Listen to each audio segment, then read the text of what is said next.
As you can see, the light bulb is not lighting up, so it's time to actually try to get it according to the simulation.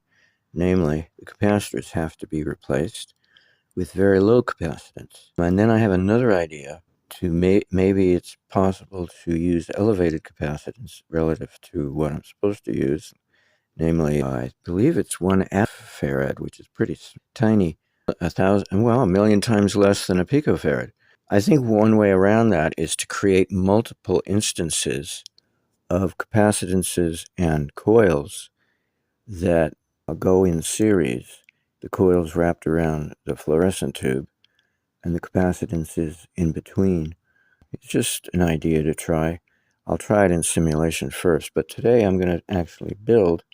So I'm going to use the strip of cardboard. Where did I put it? Cardboard. Where did I put the... Oh, it's hiding, okay, behind boxes. So I'm going to use the strip of cardboard that I used for the Amman circuit, clear it, and I'm going to create a strip of saran wrap going along the length, both sides of the cardboard. The cardboard's at least 1 meter long. And then I'm going to lay strips of aluminum foil or aluminum tape, probably tape, 2 strips attached to the 2 ends of that strip of saran wrap.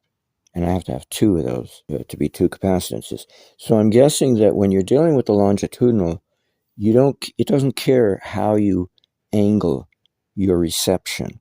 In other words, the plates don't have to be parallel to each other and perpendicular to their distance.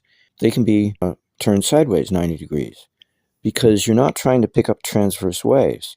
When you're trying to pick up transverse waves, you might use a loop antenna, but you turn it, you rotate it so that it's perpendicular to the wave that you're receiving because it's your surface area or spread of the loop.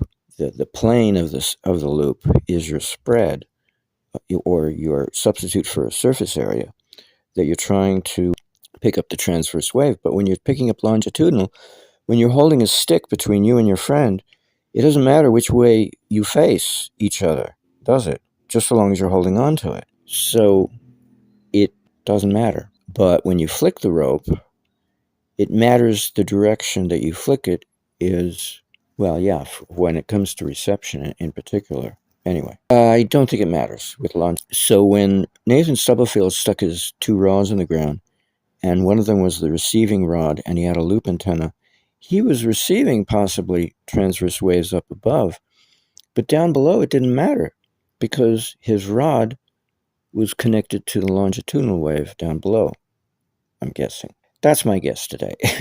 So I think it'll work, or else I wouldn't bother trying it. So I guess it's time for me to stop blabbling and construct it.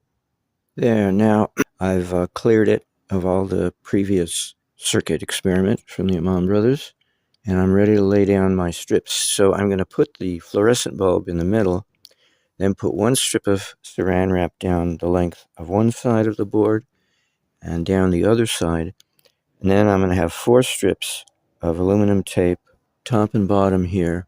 And that'll constitute 1 capacitor of low capacitance and another one.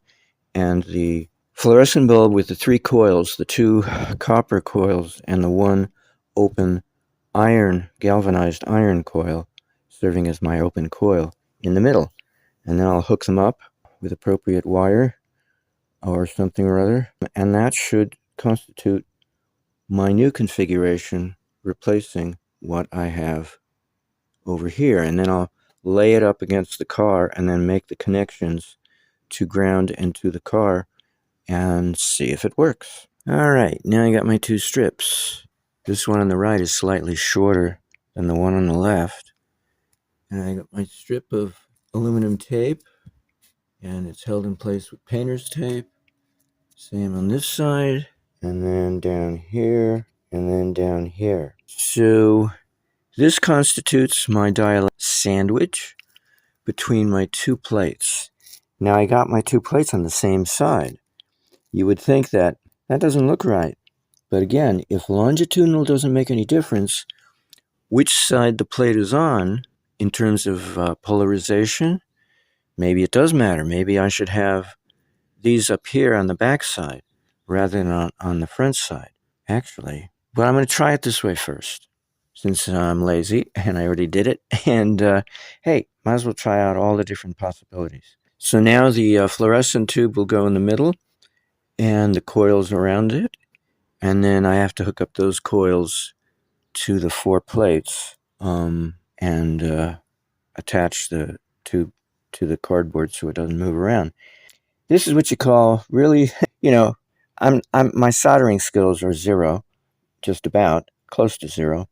So I preferred aluminum and foil and aluminum tape and masking or painter's tape and saran wrap and things like that before I would ever even think of a circuit board. In fact, if I wanted to do anything the more standard way, I would use crimping connectors, because then at least I'd know I'd have a connection. But yeah, I'm terrible with soldering anything. Oh well, enough of that discussion.